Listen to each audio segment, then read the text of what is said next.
باب نبوت بند ہو گیا ہے، پس خدا بر ما شریعت ختم کر، بر رسول ما رسالت ختم کر۔ ما کان محمد ابا احد من رجالکم ولکن رسول اللہ وخاتم النبیین، واضح غیر مبہم اور حتمی اعلان۔ لیکن اس کے باوجود بھی ایک شخص نے کہا کہ میں نبی ہوں، لوگوں نے اسے بھی مان لیا۔ نبی کا آنا ممکن نہیں ہے، لیکن پھر بھی اگر کسی نے ادعا کیا تو لوگوں نے اس کو تسلیم کر لیا۔ اور ولی کا آنا تو ممکن ہے، تو اب کوئی شخص ادعائے ولایت کرتا ہے تو اس کو اگر لوگ مان لیں تو اس پر کیا تعجب ہے؟ تو یہ بات طے شدہ ہے کہ جس چیز کی ڈیمانڈ ہوتی ہے مارکیٹ میں 2 نمبر اسی کا آتا ہے۔ تو اولیاء اللہ یہ اللہ نے عزت کے نشان بنائے ہیں، تو اس لیے بہت سارے لوگ جھوٹے مدعی ہوں گے کہ ہم ولی ہیں۔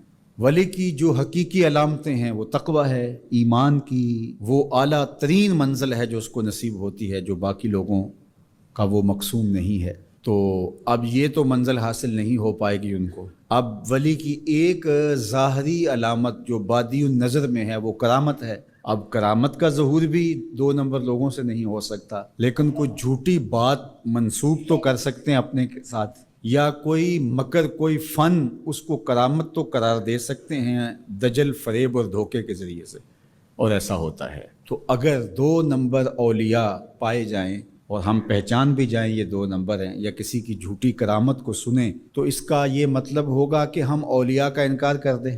جھوٹے مدعیان نبوت کو ہم پائیں، ان کا انکار کریں، تو کیا اس کا یہ مطلب ہوگا کہ 1 لاکھ کئی ہزار نبیوں کا بھی انکار کر دیں؟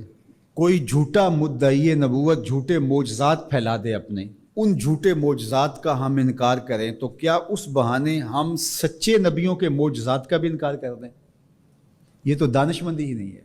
اس طرح 2 نمبر لوگوں کے گھڑے ہوئے کلام کو، گڑی ہوئی باتوں کو، ان کے دجل و فریب کو، ان کی تلبیسات کو، ان کی دسیسہ کاریوں کو، ان کے مکر کو، ان کے متبعین کی گڑی ہوئی چیزوں کو، ان کے حفوات کو ہم کیا کرامت قرار دے دیں؟ ہم کہتے ہیں نہیں، بالکل نہیں ہے۔ تو کیا اس کا یہ مطلب ہے، اس کا یہ مفہوم ہے کہ جو اللہ کے ولی ہیں ان کے حقیقی کرامات کا انکار کر دیا جائے؟ جب علم سطحی ہوگا تو ایسا ہوگا۔ 2 نمبر لوگوں کی حفوات کو آپ ضرور اس کی تردید کریں۔ بزرگوں کی کتابوں کے اندر بعد میں آنے والوں نے کچھ چیزیں مندرج کر دیں۔ جب اللہ کے رسول سے لوگوں نے حدیثیں منسوب کر دیں تو کسی بزرگ کے ساتھ کرامت کیوں نہیں منسوب کی جائے گی؟ یہ ہو سکتا ہے، اس کو آپ الگ کیجئے، فن کے اعتبار سے الگ کیجئے، جس طرح محدثین نے کیا، انہوں نے چھانٹی کی، موضوع اور صحیح کو الگ الگ کیا۔ یہ تو نہیں ہے کہ ایک موضوع حدیث آ گئی تو پورے ذخیرہ حدیث کا انکار کر دیا، ایسا تو نہیں کیا۔ بہار کے راہ گلی میں راہ مسوس، اگر کمبل میں پسو پڑ جائیں تو کمبل جلانا چاہیے یا جھاڑ کے پسو نکالنے چاہیے؟ دانش مندی تو یہی ہے کہ اس کمبل سے پسوؤں کو نکال کر کے اس کمبل کو صاف کیا جائے، نہ یہ ہے کہ کمبل ہی جلا دیا جائے۔ لوگوں نے دین ہی جلا دیا۔ اور میں آپ کو ایک کہانی قرآن سے سناؤں۔ واقعہ اس طرح ہوا کہ حضرت سلیمان علیہ السلام کو آ کے ہدہد نے بتایا کہ ملک سبا میں ایک خاتون ہے جو لوگوں پر حکمرانی کر رہی ہے، اور اس کے پاس بہت بڑا تخت ہے۔ اس تخت کی چوڑائی اور لمبائی علماء تفسیر نے لکھا کہ 60 ہاتھ چوڑا تھا اور 80 ہاتھ لمبا تھا۔ حضرت سلیمان علیہ السلام نے اس کو خط لکھا ملکہ بلقیس کو کہ تم میرے پاس حاضر ہو جاؤ، ورنہ جو ہے وہ میرے ساتھ جنگ کرنے کے لیے تیار ہو جاؤ۔ اس نے تحفے اور انعام و اکرام لے کر کے حاضر ہونے کا فیصلہ کیا۔ جب وہ بہت قریب آ گئی تو آپ کی مجلس لگی تھی حضرت سلیمان کی، تو آپ نے اپنے لوگوں کو کہا کہ وہ جس تخت پہ ناز کرتی ہے تو کوئی ہے اس کے آنے سے پہلے لے آئے، اور وہ بالکل قریب آ چکی تھی۔ تو ایک جن اٹھا، اس نے کہا حضرت یہ خدمت میرے ذمہ لگائیے۔ قال عفریت من الجن، وہ بڑا قوی ہیکل، بڑا طاقتور، بڑی توانائی رکھنے والا، اس نے کہا کہ حضرت یہ ذمہ داری میری رہی، کب تک لے کے آؤ گے؟ کہا مجلس برخاست ہونے سے پہلے لے آؤں گا۔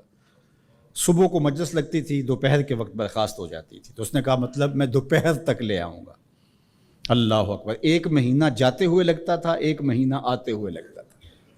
ڈبیا بھی ہو اور جیب میں ڈال کے لے آنی ہو پھر بھی 2 ماہ چاہیے، اور وہاں پہروں کے اندر مکفل تھا، بڑی بات تھی نا، لیکن حضرت سلیمان نے کہا نہیں مجھے اس سے بھی پہلے چاہیے۔ تو پھر کیا ہوا؟ قال الذی عندہ علم من الکتاب، پھر وہ اٹھا جس کے سینے میں زبور کا علم تھا، جو کتاب کو جاننے والا تھا، وہ بولا انا آتی کا بہی قبل ان یرتد الیک طرفک، حضرت آپ آنکھ بعد میں جھپکیں گے تخت پہلے پڑا ہوگا۔ اور حضرت سلیمان نے ابھی آنکھ نہیں جھپکی تھی، تخت پڑا ہوا تھا۔ 1 مہینہ جاتے ہوئے لگتا ہے، 1 مہینہ آتے ہوئے لگتا ہے۔ یار حضرت سلیمان کا امتی آنے واحد میں تخت لے کے قدموں میں حاضر کر دیں، اور یہ قرآن نے کہا ہے، تو شاہ نقش بند بخارے سے قابل میں نہیں آ سکتے۔ باقی امتوں کے ولی شانوں والے ہیں، لیکن جس طرح حضور نبیوں سے افضل ہیں، حضور کی امت امتوں سے افضل ہے، حضور کی امت کے ولی باقی امتوں کے ولیوں سے افضل ہے من حیث المجموع۔ حضرت سلیمان کے غلام کی شان ہے کہ آنے واحد میں یہ کرشمہ کر دکھاتے ہیں، اور مقتدی بن کے حضرت سلیمان مسجد اقصی میں جس نبی کے پیچھے کھڑے ہیں، اس امام کی شان کا عالم کیا ہوگا؟ جس کے غلام کی یہ شان ہے، اس کے امام کی شان کا عالم کیا ہوگا؟